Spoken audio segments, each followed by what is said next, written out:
El tema de investigación que les traigo se llama Nuevas tecnologías para la prevención de la apropiación ilegítima de danzas indígenas.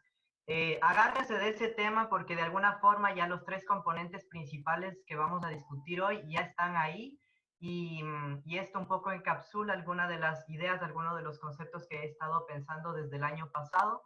Entonces vamos a desarrollarlos un poco más a profundidad. Para poder discutirlos, quiero también clarificar mi posición respecto de este tema y la razón por la que yo lo he planteado de la forma en que está planteada. Creo que para eso es necesario explicar que mi entrenamiento previo incluye una licenciatura en artes escénicas por la Universidad Central del Ecuador. Entonces, he estado pensando desde hace algún rato ya respecto del movimiento, del cuerpo, de las tradiciones escénicas, y al mismo tiempo obtuve una licenciatura en Derecho. Esto quiere decir que soy abogado de los juzgados y tribunales por la Universidad de las Américas. Y actualmente me encuentro cursando una maestría en Antropología de la Danza bajo el régimen de Erasmus Plus con el programa Choreo Mundus.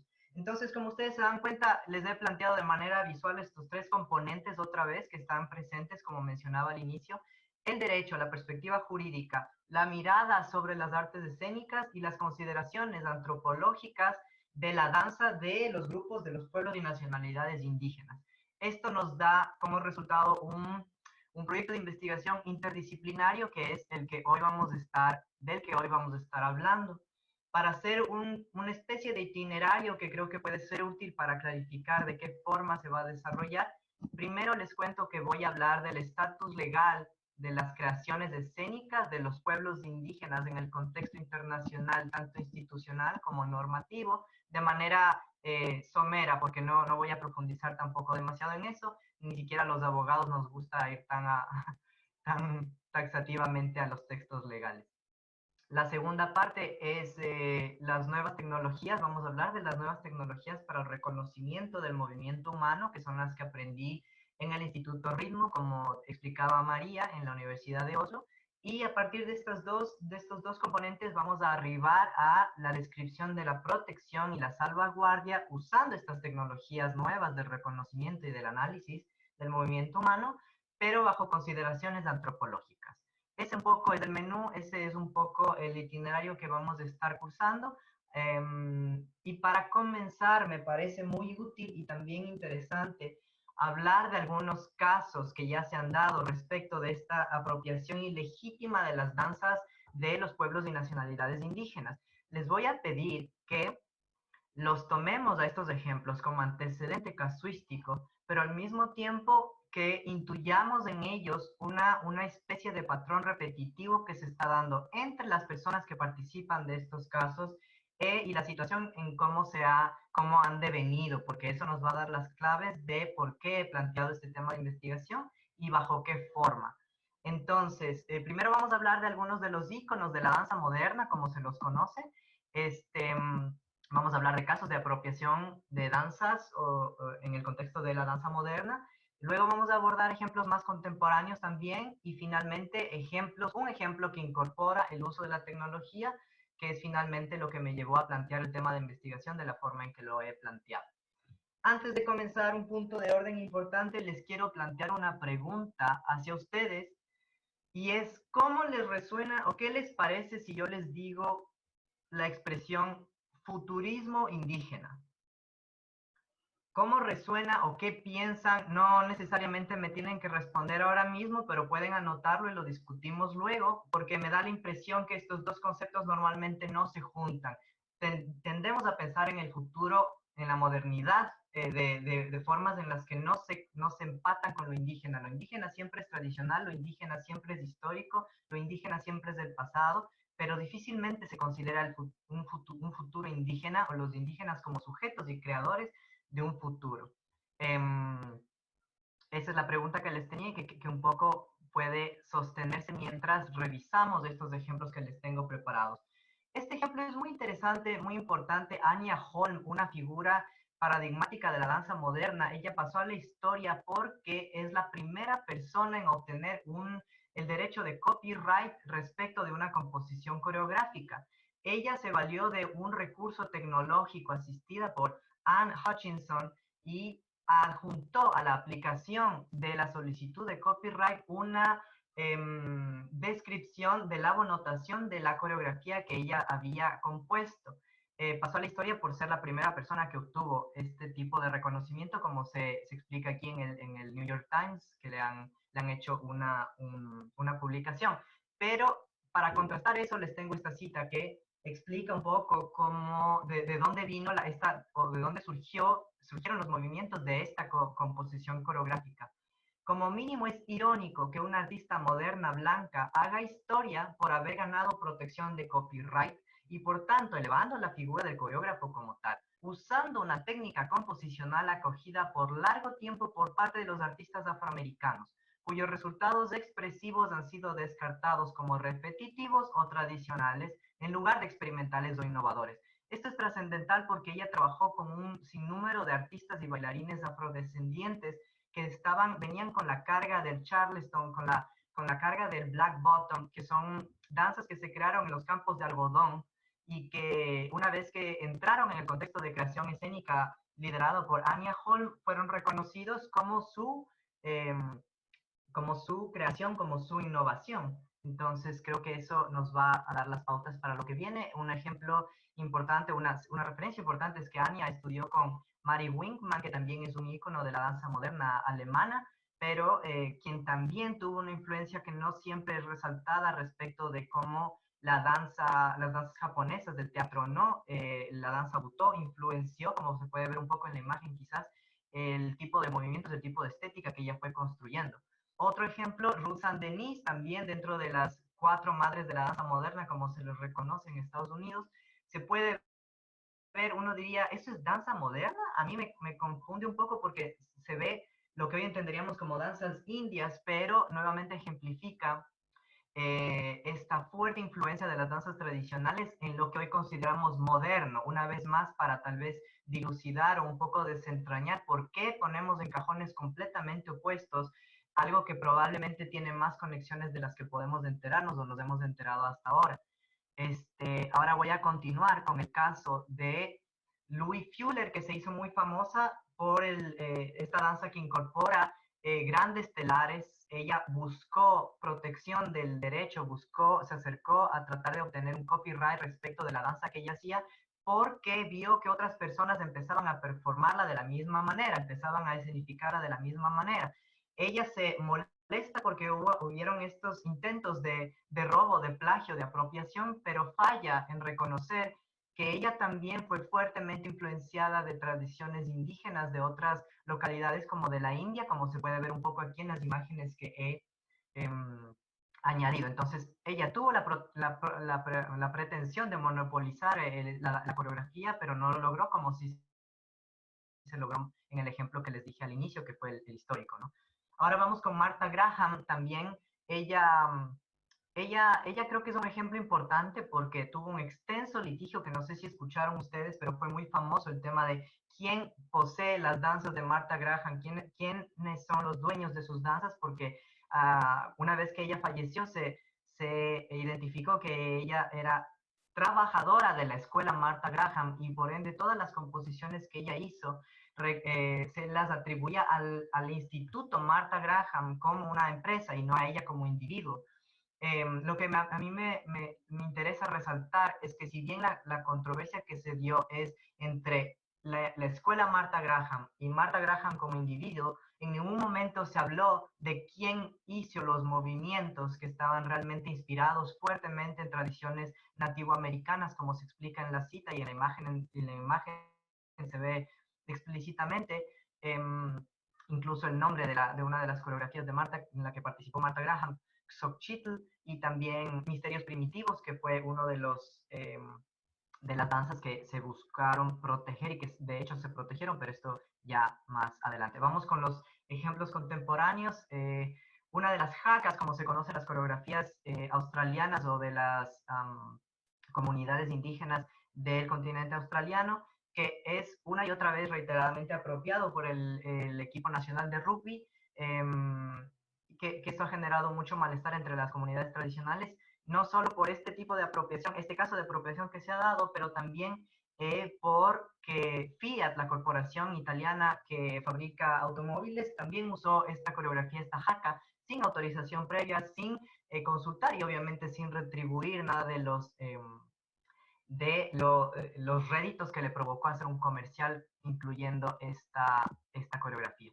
Finalmente, para terminar la porción, la primera gran porción de las 3 secciones que tenía planeado para hoy, implica hablar de este ejemplo del juego Fortnite, que según la revista Forbes obtuvo 300 millones de dólares solo por el mes de mayo del año pasado. Se le conoce como el videojuego más famoso de la historia y también el videojuego responsable por modificar las danzas y volverles un producto de consumo masivo. Los usuarios pueden comprar cápsulas de movimiento desde 7 a 10 dólares o también la pueden obtener como premio por pasar demasiadas horas jugando.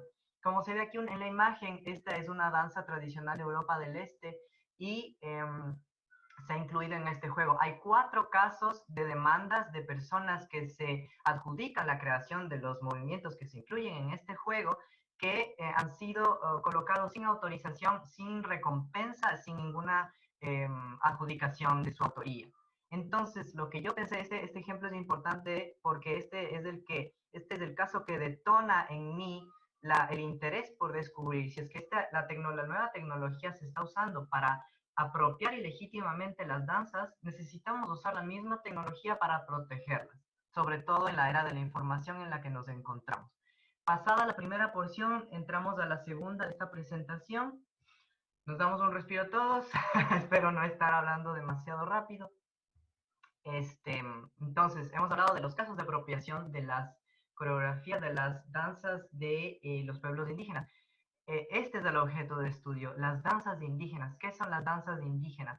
Uno puede entenderles según el paradigma desde donde observa. Hay muchos paradigmas, por eso he colocado esta metáfora visual en la que en el centro se encuentra la danza indígena como objeto de estudio, pero si, se la puede ver como patrimonio cultural intangible si seguimos las reflexiones de la Declaración para la protección del patrimonio cultural intangible de las Naciones Unidas. Se le puede entender como propiedad intelectual si es que seguimos el paradigma de la Convención de Berna, de la Convención de París, de entender estos movimientos como el resultado del ingenio individual. Se puede entender como derecho cultural si es que seguimos la Declaración de la Diversidad Cultural, y también se puede entender como las danzas indígenas como una expresión de la autodeterminación de los pueblos y nacionalidades indígenas como está especificado en la Declaración Universal. Este sería el paradigma de los derechos humanos. Finalmente, también se podría entender bajo el paradigma de los derechos en concreto de los pueblos indígenas, que también son derechos humanos, pero que de alguna forma nos dan distintas coordenadas respecto de cómo entender y cómo aproximarnos con distintas consecuencias legales y jurídicas, cómo aproximarnos a las danzas tradicionales.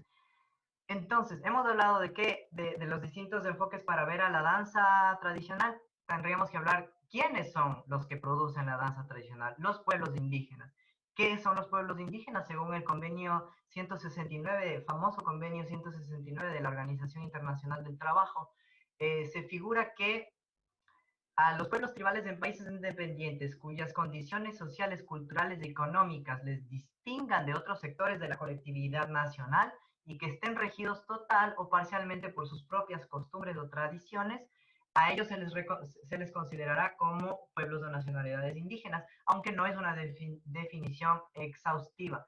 Incluso la misma organización se ha dado cuenta que puede llevarse la conceptualización de lo que es una persona indígena, puede llevar a un esencialismo o puede llevar a conflictos con los propios intereses de las comunidades indígenas, pero sí nos sirve de alguna forma tener este basamento para entender o al menos una primera noción de qué significa una persona indígena o perteneciente a un pueblo indígena. Entendimos esto, pasamos ahora a lo que son las expresiones culturales tradicionales. Así es como es el nombre que se ha dado al interior de la WIPO, la Organización Mundial de la Propiedad Intelectual. Este es el nombre que ha creado WIPO para referirse a las danzas indígenas, para referirse a los ritos, para referirse a los juegos, para referirse a las prácticas performáticas de las personas de pueblos y nacionalidades indígenas. Entonces, podría decirse que coincide de alguna forma con la noción de patrimonio intangible, pero son simplemente distintas nociones. Yo hoy voy a usar esta de expresiones culturales tradicionales porque de alguna forma explica que son productos de la actividad intelectual creativa, porque explica que son coreografías que se han transmitido de una generación a otra, perdón, no solo coreografías, sino productos culturales, como decía, ritos, juegos, deportes, etcétera, reflejan la identidad cultural y social de una comunidad, consisten en elementos característicos del patrimonio de la comunidad, a menudo son hechos por autores desconocidos o no localizables, en oposición a las creaciones en Occidente, donde se identifica claramente el autor, un autor romántico, un autor eh, muy, muy determinado por esta visión del individualismo en el que alguien tiene el momento newtoniano a lo eureka y de repente aparece el conocimiento o aparece la creación. No es así en el conocimiento indígena, es un conocimiento generativo, generacional y transmitido, compartido. A menudo se utilizan estos recursos naturales, los recursos naturales en su creación y reproducción. Esto es importante resaltar porque los mismos pueblos y nacionalidades indígenas han querido demarcar que la distinción entre lo tangible y lo intangible, la distinción entre lo cultural y lo biológico son distinciones occidentales que no necesariamente reflejan la perspectiva y la cosmovisión tradicional. Por eso se ha creado a partir de los últimos años este concepto del patrimonio biocultural, porque para los pueblos indígenas en una danza se puede estar haciendo apología a una planta, la misma planta, por hacer adoración a una planta se puede crear un rito, se puede crear una danza. Entonces, como se ve en este contexto, lo tangible y lo intangible coaliciona y hay que tener pendiente que la separación únicamente hace sentido bajo el paradigma occidental. Vimos cómo observar la danza tradicional, vimos cómo, qué significa ser una persona tradicional o una persona indígena, vimos qué significa entender a estas creaciones como una tradición, una expresión de la cultura tradicional, y ahora vamos a entender qué significa, o vamos a aproximarnos a qué significaría apropiarse de estas creaciones tradicionales, de estas expresiones tradicionales que les pertenecen a los pueblos y nacionalidades indígenas. En la historia del arte, por dar un contexto, la apropiación en sentido estricto ha sido definida como la duplicación directa, copia o incorporación de una imagen, pintura, fotografía, por otro artista que la representa en un contexto diferente, alterando así completamente su significado y cuestionando nociones de originalidad y autenticidad. Desde un punto de vista nativo, se diría Lenore Keshik Tobias, escritora de una de las primeras naciones o naciones tradicionales de Canadá, define la apropiación cultural como una toma de una cultura que no es propiedad intelectual propia, expresiones culturales y artefactos, historia y formas de conocimiento. Por lo tanto, la apropiación cultural puede relacionarse con los aspectos tangibles o intangibles de la cultura. Me interesaba demarcar para no caer en esta falacia de que todo es apropiación cultural, porque si seguimos esa línea de racionamiento, entonces nada es apropiación cultural, queda demasiado difuminado. Ahora les voy a hablar, entramos a la siguiente fase, les voy a hablar, a ver, nos damos otros 2 segundos de silencio, respiramos todos, todas, y retomamos. Entonces, cuando hablamos de nuevas tecnologías de reconocimiento del movimiento humano, quiero remarcar que la manera en que yo me aproximé a ellas o la manera en que yo las entendí es gracias a una pasantía que hice el año pasado en el Instituto Ritmo, que es un centro de excelencia de investigación interdisciplinaria que se dedica a abordar y a estudiar el ritmo, el tiempo y el movimiento, así como las interacciones que hay entre una y otra. En este centro yo fui para poder entender de qué se trata o cuáles son los potenciales y las limitaciones de las nuevas tecnologías de reconocimiento y estudio del movimiento humano. No estoy pasando el audio de este video porque solo me interesa que ustedes de alguna forma se familiaricen con el entorno, con el laboratorio y con las condiciones en las que me aproximé y en las condiciones en las que aprendí de las técnicas de captura del movimiento, como se conoce. Aquí se puede ver una persona usando sensores de captura de movimiento sobre el cuerpo que se han usado ahora para la producción de, por ejemplo, películas de animación y que pueden dar resultados de alta definición y de alto detalle sobre la manera en que una persona se mueve o baila. Ella es Mari Romarheim, una de las profesionales con las que trabajé en el transcurso de mi práctica y de mi investigación en el ritmo. Entonces, mientras estuve ahí, trabajé en un proyecto que se llamó Similaridad de Movimiento. Básicamente lo que hicimos es una secuencia de prácticas y de mediciones en el laboratorio de captura de movimiento, como el que se mostró en el video, y empezamos a hacer mediciones para evidenciar cómo se puede medir, cómo se puede evaluar y bajo qué parámetros se podría evaluar qué tan similares son dos clases de movimiento, qué tan idénticos o no son dos videos de dos personas bailando la misma danza. Entonces usamos distintos sujetos, usamos distintas grabaciones, usamos distintas modalidades, siempre usando 23 sensores de movimiento, como estos sensores reflectivos que se veía en el video, y generamos un poco de experiencias a partir de eso. Si me preguntan, ¿pero qué es la captura del movimiento? Yo diría, en concreto, me valdría de la cita de perdón, ese nombre está difícil, Sedmidubsky, que habla de la captura del movimiento como una reducción del movimiento humano, reduciéndolo a coordenadas en el espacio representadas por un esqueleto en 3D, como los que se vio en el video. Esto es lo que hicimos en el Instituto Ritmo y lo que se sigue haciendo en ese centro de investigación.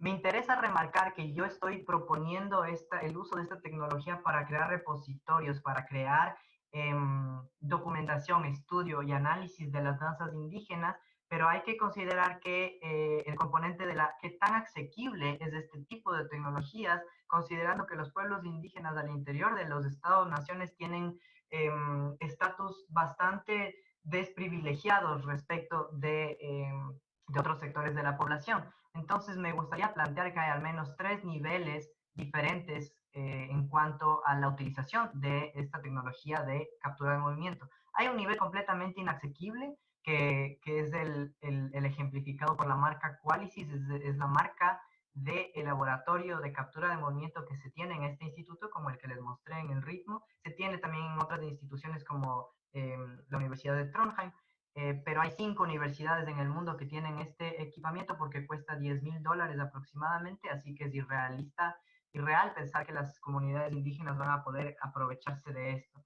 Entonces, tenemos un nivel medio que en los últimos años se ha considerado para la captura del movimiento usando tecnologías mucho más asequibles como el Kinect que viene en la Microsoft 360, que son algunas plataformas de videojuego que cuestan alrededor de $160, o sea que bajamos drásticamente desde 10,000 a 160 y podríamos bajar a un nivel todavía adicional, que sería el que se está desarrollando actualmente para usar el acelerómetro que está en el celular. No suena una palabra complicada, pero acelerómetro es simplemente el compás que le permite al teléfono darse cuenta si es que ha virado, si es que está horizontal o vertical. Y hay quienes están usando esto para identificar patrones de movimiento de las personas que tienen a la mano el dispositivo. También se está empleando ahora aplicaciones de Google que está en desarrollo, que todavía tengo que probar, pero son de acceso gratuito, así que son prometedoras para poder cristalizar la idea de que los pueblos y nacionalidades se beneficien de este tipo de tecnología. Ya lo están haciendo, de hecho, algunas comunidades. Hay un ejemplo muy lindo que es un ejemplo de tratamiento sui generis, así es como se le llama en el en el ámbito de la propiedad intelectual. En Perú ya se tiene el Parque de la Papa, que es el nombre que se ha dado a un proyecto de comunidades indígenas que se han organizado y han empezado a recolectar, identificar, documentar y archivar las semillas y el tipo de conocimiento tradicional que ellos tienen como una estrategia de prevención para que agentes externos o terceros no se apropien de este conocimiento. Ahora es interesante porque ellos también están subiendo a este portal digital, a este repositorio digital, lo biológico y lo cultural, porque como les decía hace un momento, en el paradigma indígena la distinción entre lo cultural y lo biológico es artificial. También tenemos ejemplos como la Casa de las Costumbres de Melanesia en Nueva Guinea, o también el repositorio digital de conocimiento tradicional de la India, que actualmente está disponible a nivel mundial para que las oficinas de patentes a nivel internacional, cuando quieran registrar, cuando quieran aprobar la solicitud de alguien que quiere registrar, que quiere sacar un copyright o quiere sacar una patente respecto de algo, pueda corroborar con estas bases de datos si es que no existía previamente, por ejemplo, si no era un conocimiento que ya lo venían desarrollando comunidades ancestrales, para no otorgar patentes y derechos de copyright a personas que simplemente se apropiaron del conocimiento que no les corresponde. Estas son algunas de las imágenes que de alguna forma muestran los resultados de la investigación o de la práctica en la que estuve en el Instituto Ritmo. Estas son, les puedo mostrar, estos serían los resultados, como se ven en este lado, una captura de movimiento por medio del sistema Qualysys. Aquí se tienen los marcadores del movimiento y este es el esqueleto digitalizado en 3D que representa los movimientos grabados, ¿no? Aquí les puedo mostrar cómo por medio de herramientas computacionales lo que hicimos es fusionar, es juntar a todos los sujetos que bailaron para nosotros en el laboratorio para empezar a identificar similitud entre uno y otro y así poder entender cómo hacer estas mediciones de similitud, porque cuando hay controversias legales, al fin y al cabo todo se va a definir por la decisión de las autoridades legales, de un juez que va a decir, esta danza sí fue apropiada, esta danza no fue apropiada, y cómo va a decidir si un juez no conoce de nada de movimiento, ni de cuerpo, ni de coreografía. Lo que estoy proponiendo es que este tipo de tecnología le pueda asistir para tomar esa decisión, que no es nada descabellado. Para otras áreas del conocimiento se tiene peritajes y se tiene asistencias técnicas para que el juez pueda familiarizarse con áreas del conocimiento de las que no es muy cercano. Entonces, en concreto, todas estas tecnologías que les he mostrado, básicamente, y creo que me falta una por aquí. No, creo que estamos bien. Perdón que me esté cruzando así. Estas tecnologías, lo que estoy planteando, la captura de movimiento, así como otra serie de recursos que se han desarrollado en este Instituto Ritmo y que son de las que aprendí, como las herramientas de visualización de videos, que lo que hacen es revelar al interior de un video de alguien bailando una coreografía, mostrar patrones, identificar los patrones de movimiento, las trayectorias que se ha dado de un desplazamiento a otro, cuáles son las porciones del cuerpo que más se movilizan, qué tanto se moviliza el movimiento. Todas estas son mediciones que se pueden hacer a través de estas nuevas tecnologías y que yo estoy proponiendo son útiles para proteger y prevenir la apropiación ilegítima de las danzas indígenas. El resultado es que tenemos la posibilidad de ejecutar estudios de similitud entre dos videos de personas bailando, como les explicaba hace un momento. Esto es una protección defensiva porque impediría que terceras personas obtengan derechos de copyright, como los que se han visto en los ejemplos, respecto de creaciones coreográficas que ya venían siendo desarrolladas por comunidades tradicionales, comunidades indígenas, que bajo la mirada del derecho de propiedad intelectual no son lo suficientemente creativas, no son lo suficientemente innovadoras, porque repiten los patrones, pero basta que alguien las tome y las cambie de contexto para que la propiedad intelectual considere que ha habido una transformación suficiente o una operación de ingenio o creatividad suficiente como para garantizarle derechos de propiedad respecto de estos movimientos. También es una estrategia de protección, de salvaguardia, que de hecho es un deber de los estados, porque en muchas convenciones internacionales, como la que hablábamos de la diversidad cultural y también el de los derechos de los pueblos indígenas, se explica que los estados tienen que estudiar, tienen que crear conciencia y crear estrategias de protección y de salvaguardia de los conocimientos ancestrales, y que ahora estoy diciendo que es muy interesante verlos desde estos recursos de nuevas tecnologías. Se pueden obtener los reportes de similitud, como se ha mostrado, para asistir a los tomadores de decisión en establecer si es que ha habido o no una apropiación de movimientos o de composiciones coreográficas. Y puede prevenir, sí, la desaparición de los conocimientos indígenas, particularmente porque muchos de los lenguajes indígenas, muchos de los idiomas indígenas están desapareciendo, las tradiciones indígenas es la misma situación, porque las personas migran desde los centros rurales hacia las ciudades, es la tendencia más grande, y con ello la desaparición de las tradiciones. Por eso les propongo aquí fusionar lo tradicional y lo moderno y empezar a visualizar un futuro indígena, un futurismo indígena, o en todo caso permitir que los pueblos y nacionalidades indígenas ingresen a la formación del futuro, no solo sean considerados como los que se resisten o ceden al futuro, pero que también sean considerados como las personas que consolidan o construyen ese futuro de acuerdo hacia sus intereses. Voy a cerrar esta presentación con un par de puntos que me gustaría demarcar respecto de por qué considero importante utilizar esta tecnología y no otra, o por qué considero que es interesante explorar las posibilidades de esta tecnología. Este, Me gustaría decir que ya que se reduce el movimiento entero a posiciones tridimensionales representadas por esqueletos digitales, esto es completamente impersonal. Las personas no pueden saber, los usuarios de cualquier base de datos creada a partir de esta tecnología no van a saber quién es la persona que baila. Y eso, de hecho, es una potencialidad para el contexto indígena, porque han ocurrido algunos inconvenientes o algunos problemas una vez que se reconoce si es que las danzas tradicionales son creadas de manera colectiva. Es problemático otorgarle el derecho o la propiedad de estas danzas o de estas tradiciones a una persona al interior de estas comunidades. Y eso ha generado ya conflictos internos porque se cree que ahora hay una persona en lugar de que la comunidad entera tenga la posesión de una danza, es una sola persona. Entonces eso me ha interesado cómo podría eventualmente reducir los conflictos. Y al mismo tiempo, también quisiera decir que no todo es apropiación cultural, eso lo había marcado al inicio. Me parece que para poder definir una situación como apropiación de danzas indígenas hay que entender las disometrías o las asimetrías entre los sujetos de la transacción.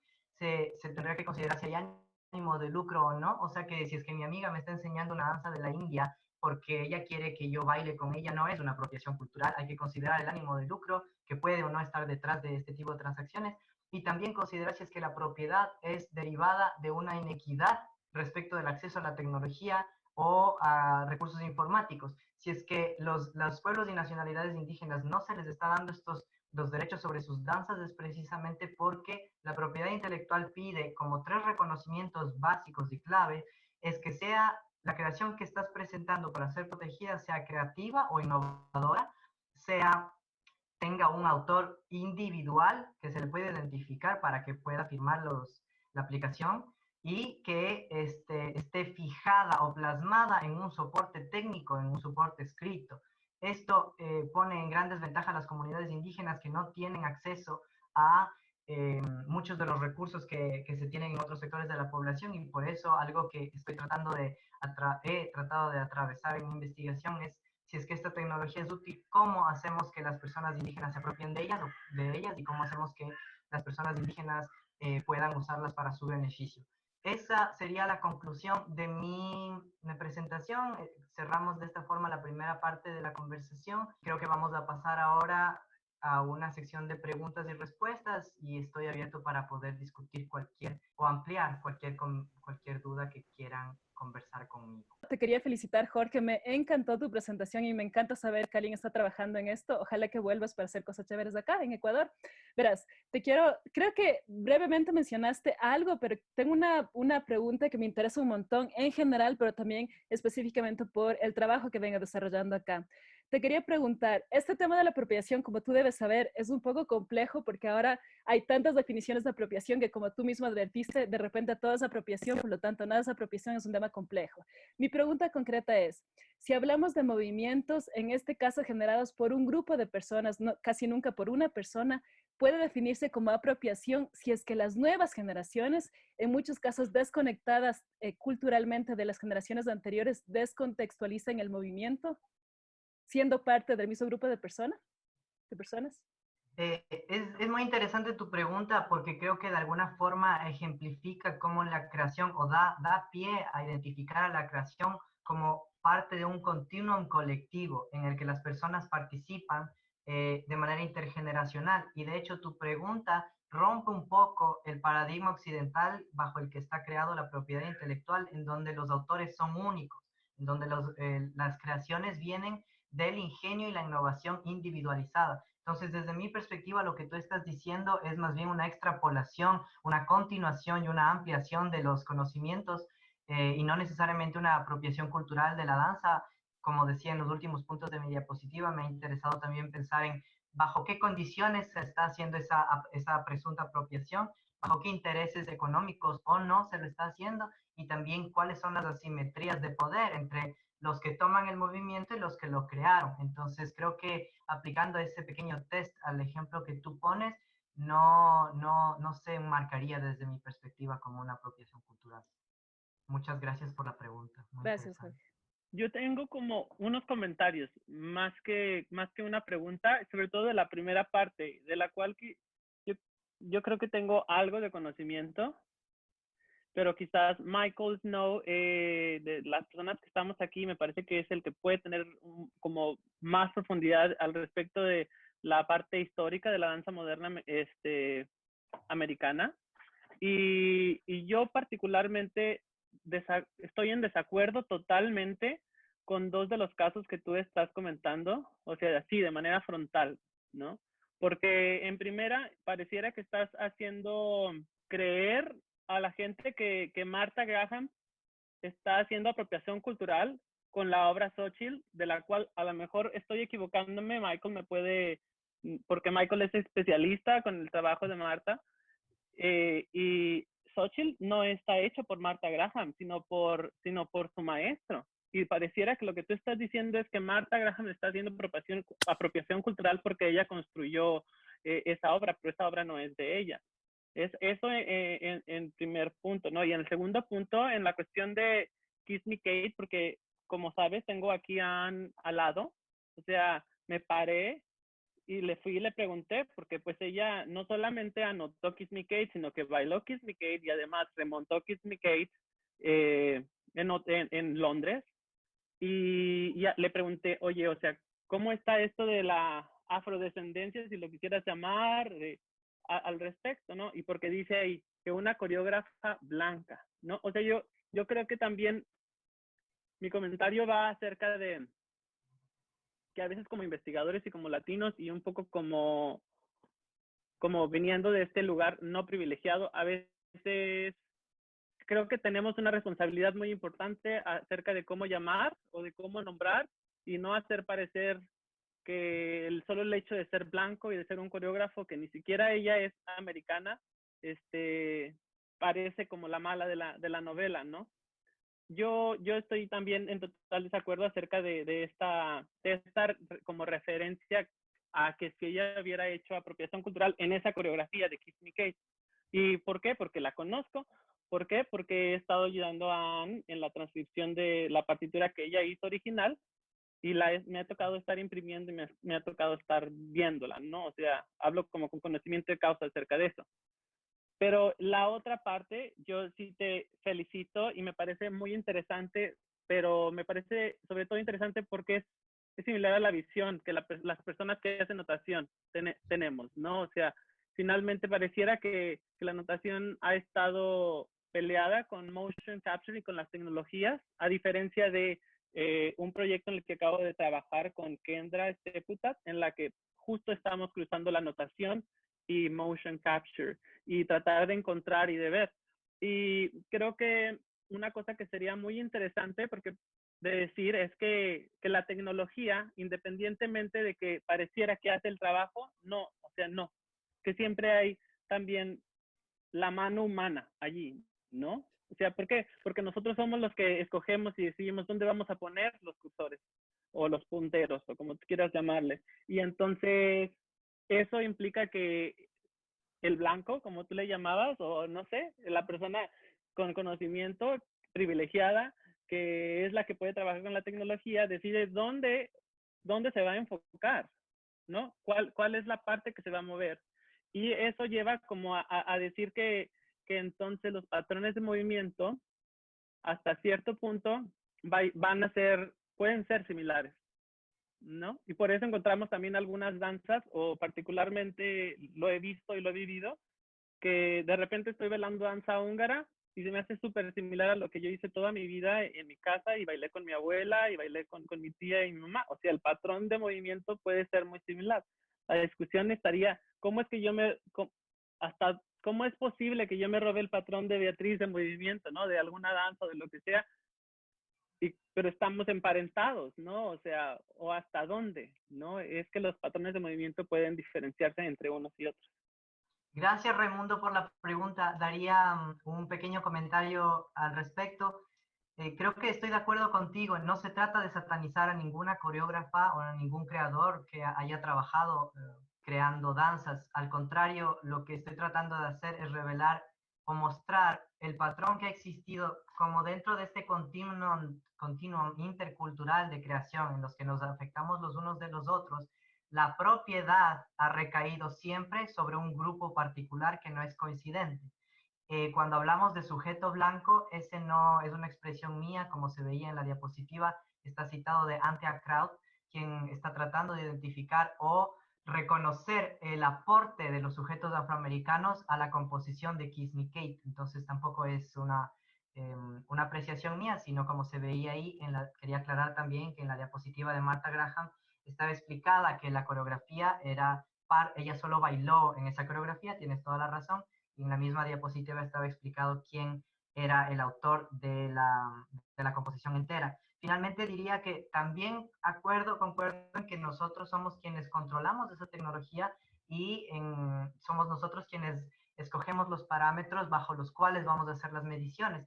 En este sentido, nosotros escogimos, por ejemplo, acumulación de movimiento, cambios de velocidad o centros de movimiento para definir el grado de similitud entre uno y otro. Y definitivamente eso está atado a los resultados que vamos a obtener respecto del grado de similitud de uno y otro. Pero sí, es muy útil lo que me estás diciendo y te agradezco. Voy a hablar un poco en cuanto a lo que dijo Raimundo. El caso de Martha Graham es muy interesante porque ella mismo dijo que su trabajo como coreógrafa obra estuvo inspirado en la danza indígena de México y de los Estados Unidos.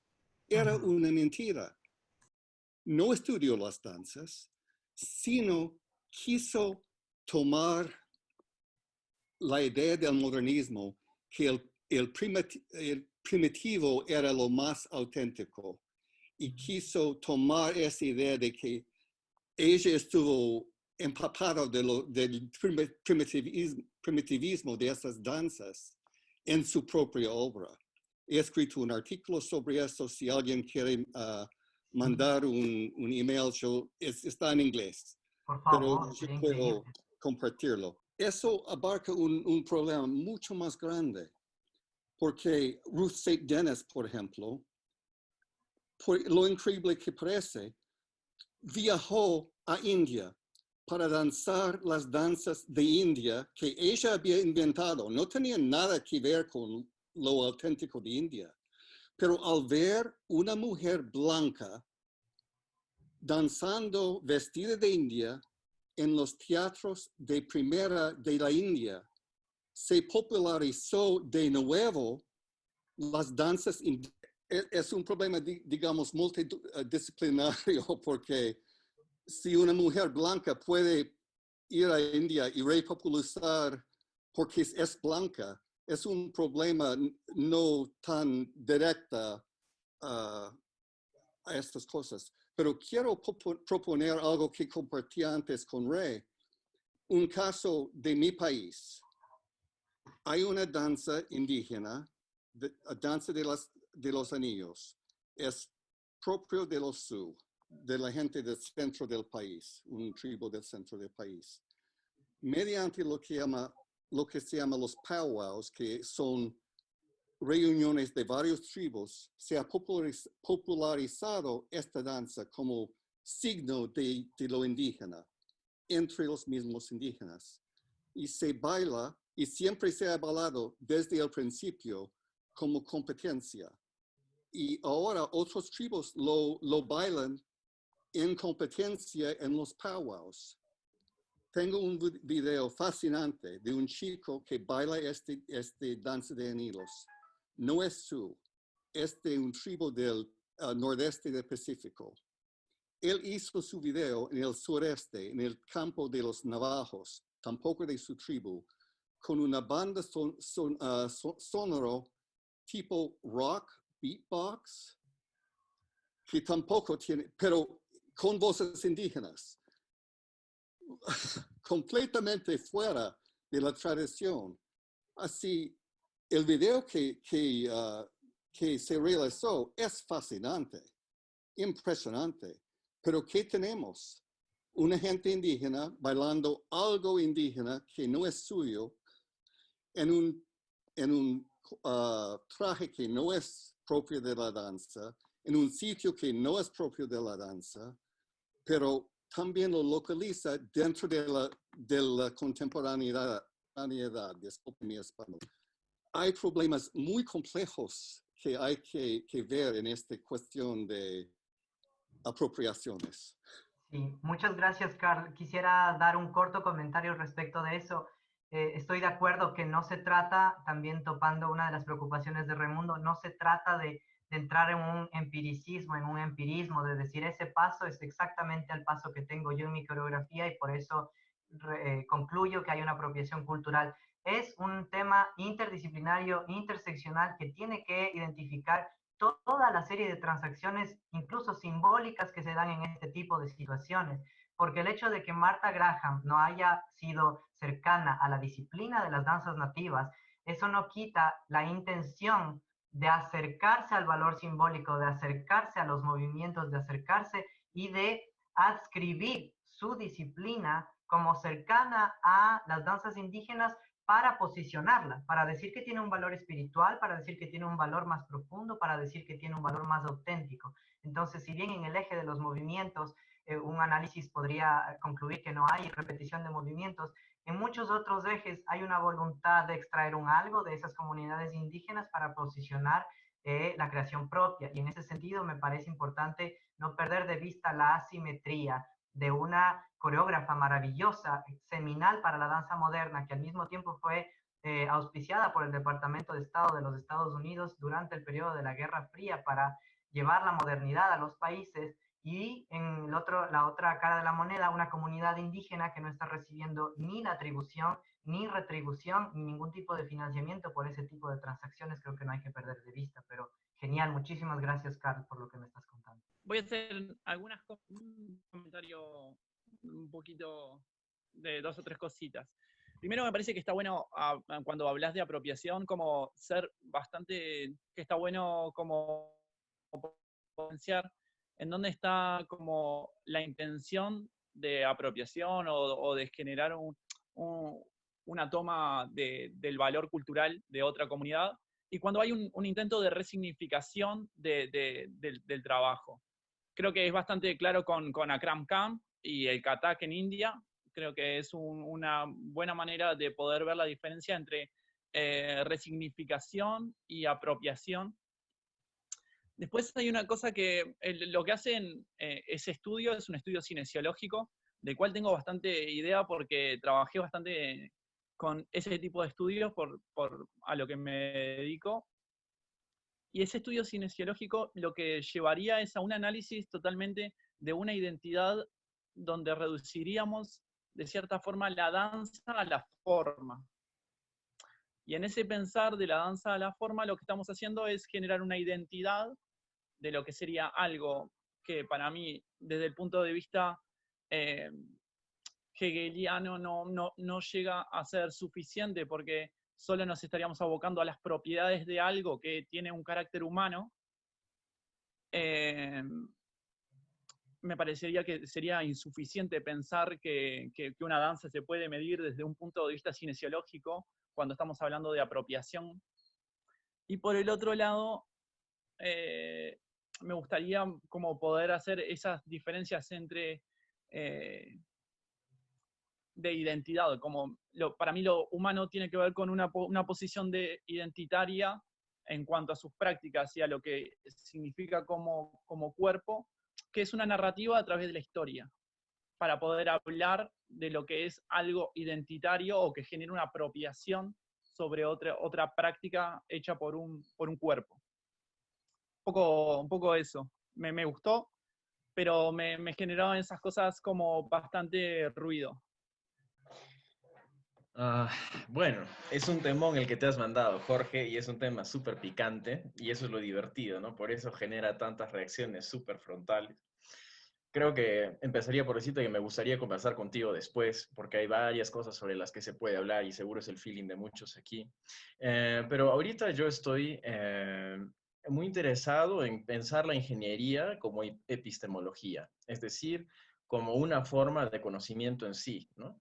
Y es admirable tu perfil, que tienes lados del derecho, te has metido con tecnología y estás combinando muchas cosas. Pero entonces, por ejemplo, hay un problema en la danza que es muy interesante y es el de la sintaxis. ¿Cómo se representa la sintaxis? El análisis de movimiento de la etnocoreología se ha quedado en seccionar cosas y dividir en motivos y qué sé yo, pero no conozco de ninguna buena forma de representación de sintaxis. Y no sé si es que tú en estos métodos computacionales que has visto, has identificado algo que puedas decir como esto le podría servir a la etnocoreología, porque también tenemos que producir sistemas de representación que los humanos podamos digerir, ¿no?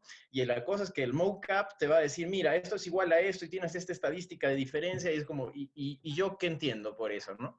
Entonces, no sé, esa es mi pregunta. Si ves alguna herramienta que has usado en el sistema que se podría aplicar para una comprensión humana que resuelva o aborde uno de los problemas de la etnocoreología.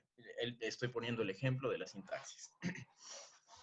Perfecto. Entonces creo que puedo conectar un poco las dos últimas opiniones, que me parece maravilloso, porque si bien en algún momento yo decía que esta tecnología vuelve abstracta la danza o la reduce a posiciones en el espacio representadas por un esqueleto digital tridimensional, eso no quiere decir que la danza se reduzca a estas posiciones tridimensionales.